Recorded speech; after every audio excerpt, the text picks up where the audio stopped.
Welcome to the Church of Thomas, Trinitarians, and Easter, 4-1-11. Now, the idea of Trinitarians is that God is divided. God is represented by a Father figure, and Jesus, and the Holy Spirit, and all combined make a total of God. The Church of Thomas does not believe that God is able to be divided, and that these machinations of Peter's church were to make God more accessible. Now, making God accessible is a nice thing. The problem is that the surrounding cultures all had family units of gods. They were called pantheons. And even if it was just a pantheon of a mom and a dad and a kid, it was still a pantheon. And that was something that God had tried to direct the Jews away from. In Jewish religion, Sophia was the mom. In Trinitarian beliefs, Sophia became the Holy Spirit and changed gender to male. Jesus was the Son, the chosen, the firstborn, etc., etc. All pantheons had a son and parents. Now, they often had a lot more, but to make it familiar to the Romans and the Greeks and the Persians and the Indians, and all of it was meant to make God more familiar by being divided into human-like components. God is not human. God never will be human, and the only reason that the angels that are sent to us to teach us are in human form is so that we will be familiar and we will be able to listen without the distraction of it being something extraordinarily different. Let's read a couple of verses. First is Reconciler Gospel of Thomas, verse 13.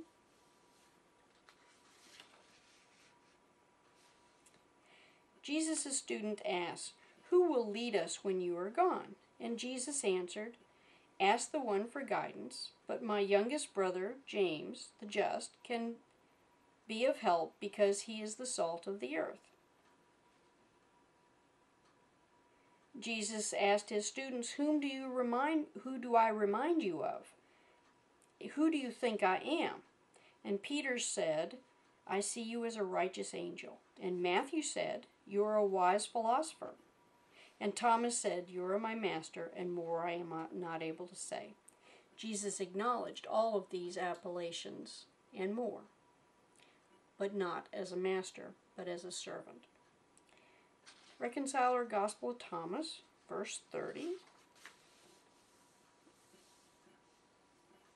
Jesus said, "Where there is a trinity of gods, there is a human fabrication. Where the one holds all, there I am, as a child as well as a beloved servant." Verse 67. Jesus said, "The person who believes that the one is not complete is a person who lacks everything."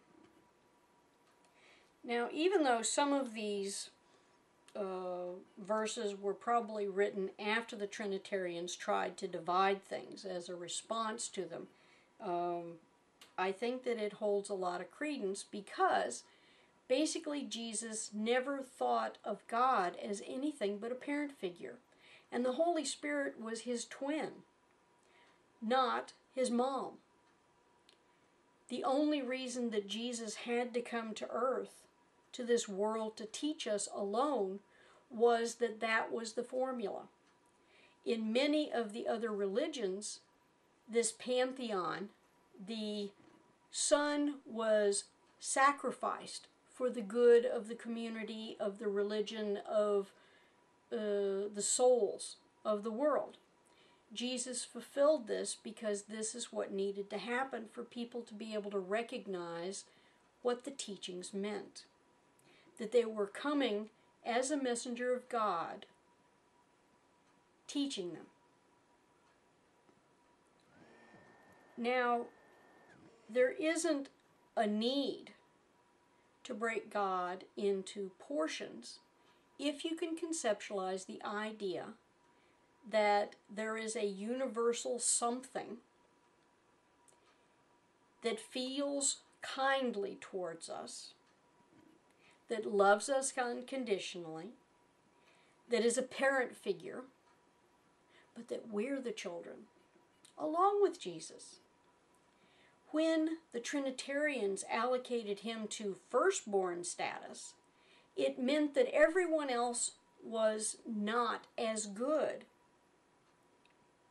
Of course, they also threw out the idea that he was an angel, and there was a long history of angels, so they were trying to make him special by being a direct son of God. This also was represented in most of the religions, in that the person that sacrificed themselves was the one and only child of God. It was also a formula. But sometimes, to get people's attention, you have to follow a formula that is recognizable. Jesus did this, and even though he taught us, he is not God. And even though the Holy Spirit comes and inspires us on occasion and moves us to great acts of love in God's name, Holy Spirit is not God either. God is not dividable. God is not in three persons. And that is the way that we are taught in the Church of Thomas. God bless the whole world, no exception. Angel.